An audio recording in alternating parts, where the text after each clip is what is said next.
सर्वप्रथम दूर दराज से आई हुई संत समाज व विद्वत समाज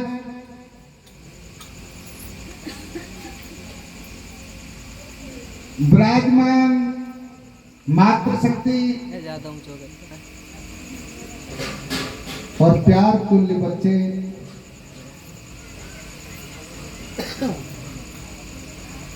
संतों से आदेश हुआ मुझे बोलने की आज्ञा दी जाए। दया साहब जी, सबके लिए मेरी प्रिय बार बंदगी स्वीकार हो। साहे बंदगी, साहे बंदगी, साहे बंदगी।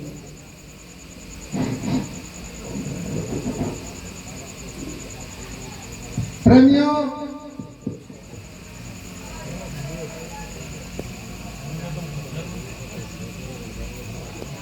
साहिब कबीर ने जब इस भूमिका को रखा, इस बगीचे को रखा, तो विचार करें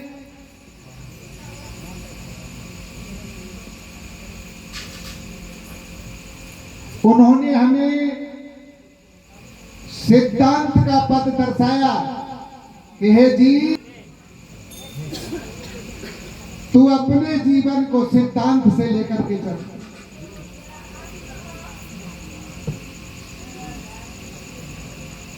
साहब ने पारक पद के अनुसार हमें यह दर्शाया, पूरे विश्व के अंतर्गत धर्म, मजहब, संप्रदाय किसी भी मत का हो, लेकिन विचार कर ले, 3 प्रकार से सत्संग चलता है: पक्ष, अपक्ष व निष्पक्ष। प्रेमियों, पक्ष में और अपक्ष में चलने वाला जीव कभी भी अपने निज पद को प्राप्त नहीं होता। पक्षी अपक्ष को छेद करके जो निरपक्षता से निकल करके आते हैं, बहुत ही शीघ्रता के साथ अब वो अपने पद को प्राप्त करते हैं।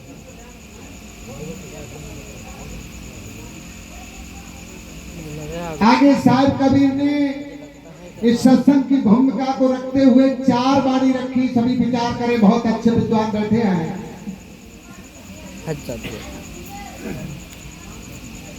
जीव मुख, जो भयभीत होकर के वाणी बोली जाती है उसे जीव मुख कहते हैं। भय के कारण अज्ञान से वाणी को बोल रहा है, जाना नहीं है, मान लिया, उसी को जीव मुख वाणी कहते हैं। दूसरी वाणी आती है माया मुख, जिसमें कुछ लेप चढ़ा दिया, ऐसा करने से ऐसा हो जाता है,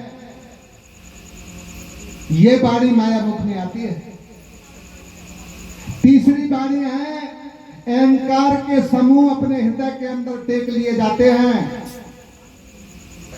अहम शिव ब्रह्म, वेद की ऋचाएं स्मृति कहती है, जो इस संसार का, पूरे ब्रह्मांड का जो मालिक है ब्रह्म, वो मैं हूं, और ये अहंकार का शब्द है। जब ऐसी वाणी बोली जाती है, इसी को ब्रह्म मुख वाणी कहते हैं। चौथी वाणी है जो निराकरण करने वाली है, डंका चोट वाणी, किसी भी जगह पे बोलिए, हर शब्द का कितार्थ रूप से अर्थ करने वाली वाणी जो है वो गुरुमुख वाणी है। किसी का पक्ष नहीं लेती, जो का क्यों कह देती है। ये 4 वाणी साहब ने रखी। और जब ये जीव इस ढांचे के अंदर आया तो जीव को 5 शरीर प्राप्त हुए। प्रथम शब्द है, साहब ने दर्शाया, जो पहला शरीर है उसे स्थूल कहते हैं, जिसे लेकर के आप सत्संग में विराजमान हो। दूसरा सूक्ष्म, तीसरा कारण, महाकारण और केवल, ये 5 शरीर बताए गए। प्रेमियों, हंस के 5 गुण होते हैं जो साहब ने दर्शाए। दया, क्षमा, सत, धीर, विचार, ये 5 गुण हंस के हैं। इनसे आगे साहब कहना चाहते हैं,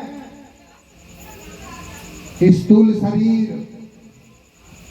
साहब ने 4 अवस्थाओं को रखा, बहुत अच्छी तरह से विचार करें। साहब ने 4 अवस्थाएं रखी, जागृत, स्वप्न, सुषुप्त और तुर्य। स्थूल शरीर, जागृत अवस्था, विचार गुण, वाणी का बोध। सामने वाला प्रवक्ता कौन मुखवाणी से क्या कहना चाहता है? यदि इतना सौदा आपके अंदर नहीं है तो इस सत्संग का लाभ नहीं हो सकता। मैं आपको ठगने के लिए मीठी वाणी बोल सकता हूं, अहंकार से उछली हुई वाणी कह सकता हूं, भयभीत होकर के जीव मुख शब्द बोल जाऊंगा, लेकिन जो गुरुमुख वाणी है, जो निराकरण करती है, जीव को अपने पद को प्राप्त कराती है, वो वाणी कहीं कहीं सुनने के लिए मिलते संतों के मुखारबिंद से। इसलिए जो कहना हुआ है, मैं भी अपनी वाणी का एक शब्द रख रहा हूं।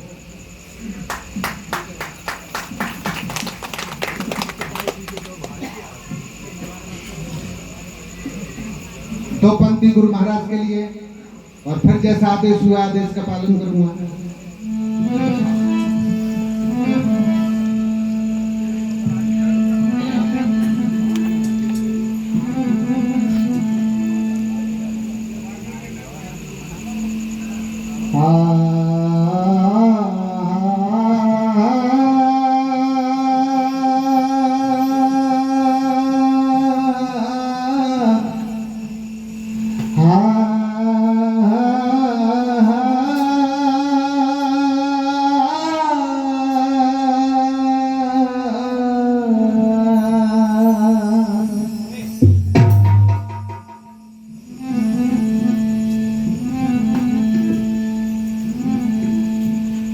वंदो ये चरण सरोज,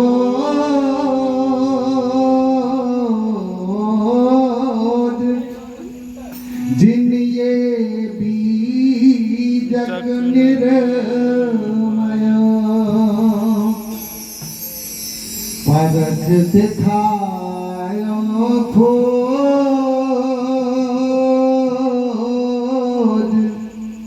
ते गुरु सम दूजा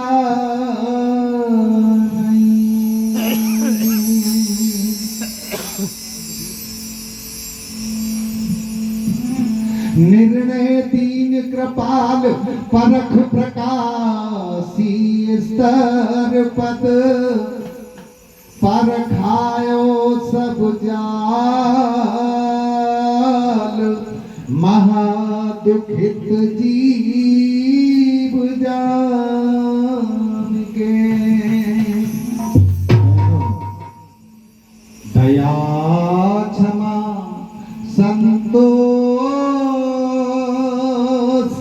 और धीरजशील विचार गुण, एक अनेक को धोख, परखायो निज परख से। जिया शरण शरण उदार, सुख साहिब सुख रूप, जो कहूँ टीका विस्तार, तुह पारख से कृपा निधि। ये बंधु में संत समाज, जो निर्णय गुरु परख के, दृढ़ मम हृदय विराज, सदा सुखी दया निधि। दृढ़ मम हृदय विराज, सदा सुखी दया निधि। जय हो। एक बार सभी गुरु महाराज का जयकारा लगाएं। बोलो गुरु महाराज की जय।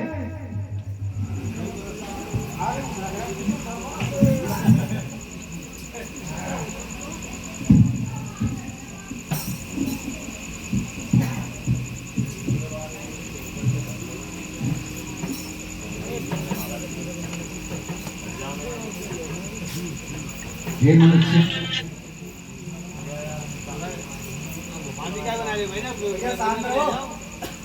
मैं अपने हृदय से आंतरिक भाव से कहना चाहता हूँ, यह तू सुधरना चाहता है। मेरा कोई भक्त नहीं है, किधर जाऊंगा, कहां चला जाऊंगा, कब तक रहूंगा। यह तू कुछ करना चाहता है तो अपना मार्ग चीन कर ले, सत मार्ग पे आ जा। तू उसी मार्ग से चल रहा है।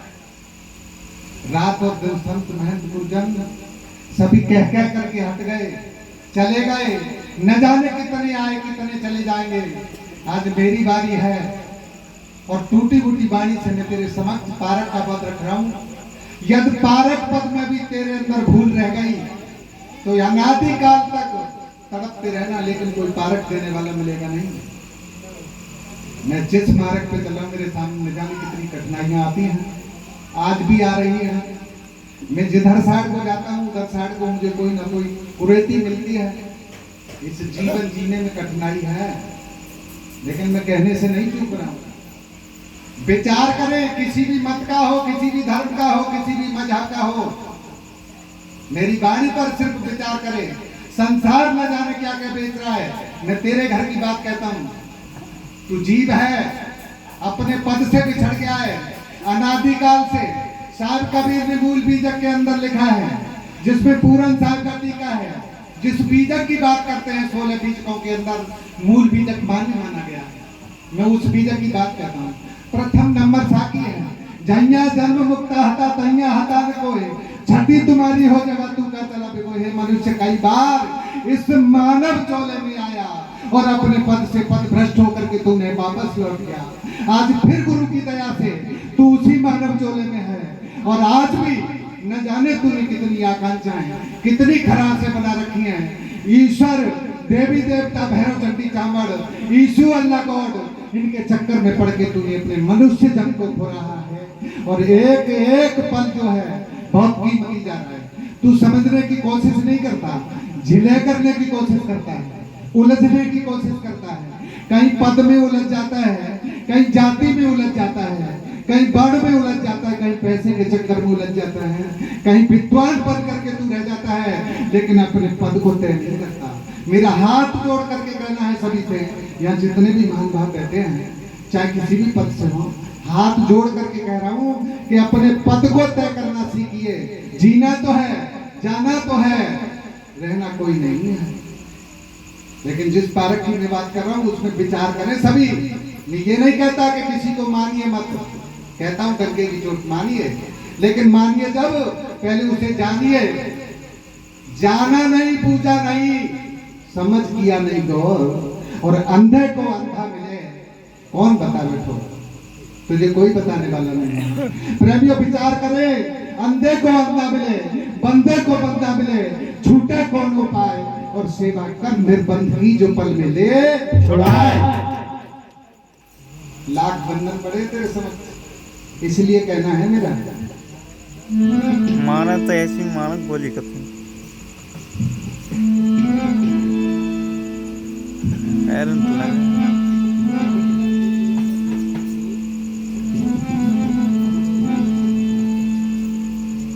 कोई मंत्र के तू घर पारख निरपेक्ष नीत से,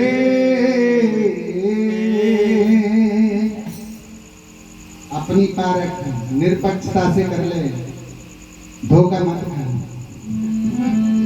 तू कर पारख निरपेक्ष नीत से और सत्य न्याय की निरहो। एरे अनाधुंध में हो के राजी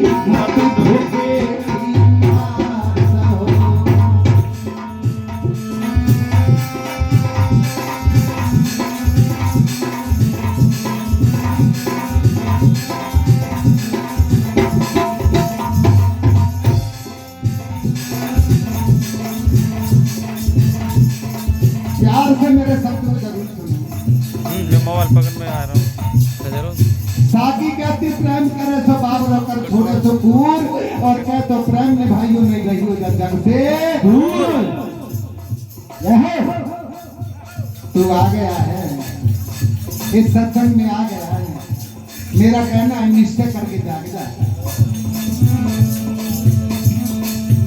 तेरे कर पारख निरपक्ष नीत से सत्य न्याय की देन रहो, अनभुंद में होके राजी मत होके ईमान रहो। तेरे कर पारख निरपक्ष नीत से सत्य न्याय की देन रहो, अनभुंद में होके राजी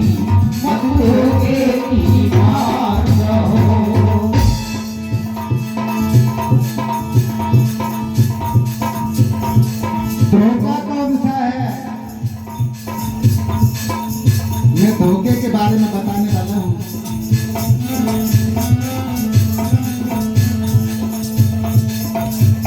तेरे को साहिब को सत्य पुरुष कहा, सत्य लोक का धाम बना। तेरे को साहिब को सत्य पुरुष का सत्य लोक का धाम बना।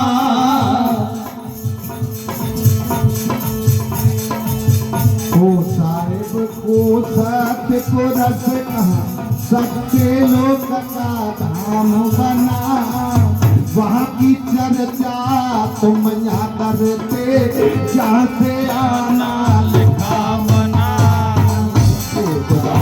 को सत्य पुरुष का सत्य लोक का धाम बना, बाकी चर्चा तुम ना करते, जहाँ से आना लिखा बना।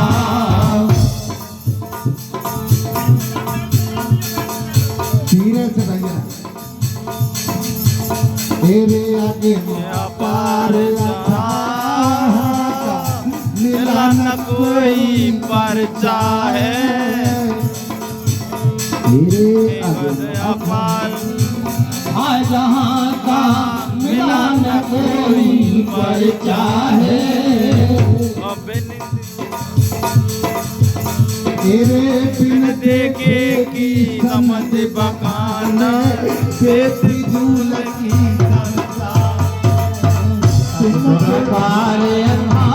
जहाँ का मिला न कोई परिचा है। बिन देखे की ननद बखाने बेफिजूल की चर्चा है। देखिया कोई हमसे हकीकत हाजिर मत कोई जायंत कहो। तेरे आना धुंध में होके राजी मत होके ईमान जाओ। कर पारख मेरे पास नींद से